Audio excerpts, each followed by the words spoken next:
Sino ba sa inyo ang inlababo?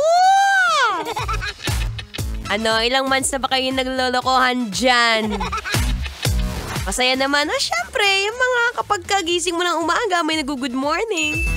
Tapos sa gabi, may nag-good night.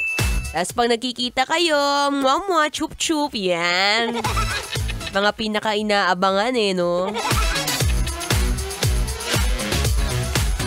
Pero matanong kita, ikaw ba yung klase ng tao na okay lang sa'yo kahit hindi grande ang pag-surprise sa'yo ng partner mo? For example, mga malilit na bagay.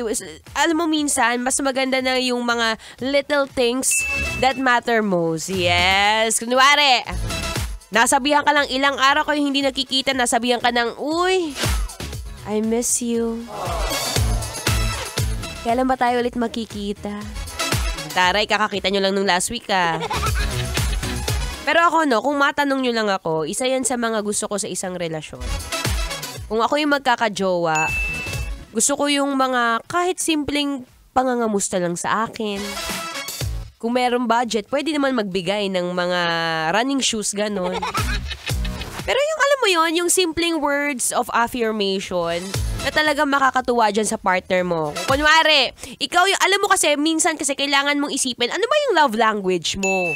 Baka naman kasi ikaw yung klase ng tao na okay na sa'yo kahit may message ka lang ng, uy, proud na proud ako sa mga achievement mo. Uy, ang lakas mo tumakbo.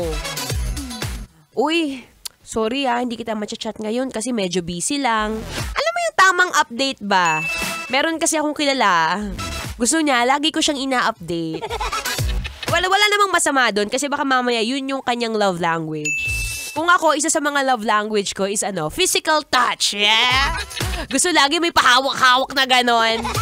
Ay, pero meron din naman talagang ganon. Yung as a partner kasi, kung meron kang partner, gusto mo lagi kayo nag-holding hands, HHWW.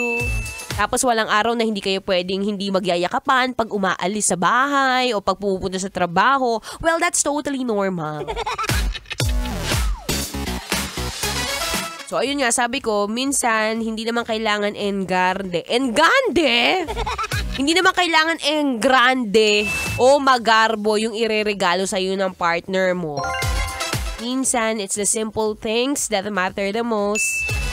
Lalo na sa panahon ngayon, kung LDR kayo, kung alam mo na medyo kinakabahan ka na kasi baka may makita siya sa social media, mas malaki ang cocomelon kesa sa'yo. Well, maybe this is the time para reaffirm mo ang inyong relasyon. Paalam mo sa kanya na oo nga. You're my only one, honey bunch, honey, yup. Anyway, isa yan sa mga pinakamahalaga na dapat gawin. Magkaroon ng quality time together with your loved ones. Lalo na ngayon sabihin mo sa kanya, uy! Yayain kita sa running era ni Maratoni. Diba? Alam mo, minsan pwede kayong pumunta sa isang park o kaya dito sa may CCP complex, diyan mag-date kayo. Holding hands while running. Sos, tantanan niyo ako. Anyway, tuloy-tuloy lang ang pakikilig ni Maratoni ngayong araw. For now, makinig ka muna ng Feel Good Music. Ngayong Feel Good Tuesday. Here's another song brought to you by Marco Sison, entitled Sabik na Puso.